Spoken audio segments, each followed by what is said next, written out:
harka fuune abbootiin jedhama. Paarkii Industirii Qonna Qindaa'aa Bulbulaa irratti invest gochuu keessaniin maal akka argattan beektu laata? Baga gara Paarkii Industirii Qonna Qindaa'aa Bulbulaa guddicha Itoophiyaa fi Afrikaatti nagaan dhuftan.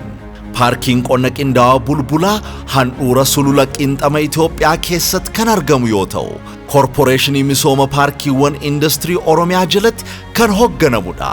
Paarkichi lafa misooma qulqulluu bal'ina hektaara 271 investoroota qophii nyaataa yookiin agro processingii fi kanneen waliin wal qabatan irratti bobba'aniif kennamaa kan jiru yoo ta'u, paarkichi tajaajila hawaasummaa kanneen akka keellaa fayyaa, humna ibsaa, bishaan qulqulluu, mana jireenyaa, wiirtuu leenjii fi giddugala balfa qulqulleessaa kan of keessaa qabudha.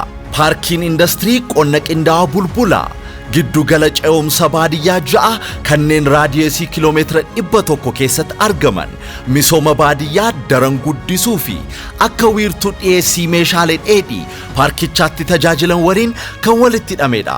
Tajaajila oomisha qonnaa walitti qabuu, kuusuu, qindeessuu akkasumas ga'umsa qotee bulaa dabaluu irratti ciminaan kan hojjetudha.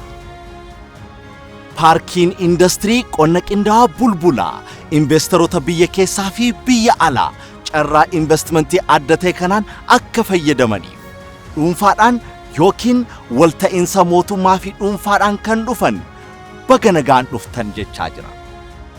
Imala milkaa'ina keessan irratti isin deeggaruuf qophii keenya xumurree jirra. Yeroo dhiyootti Bulbulaatti wal agarru. Paarkii Industirii Oromiyaa.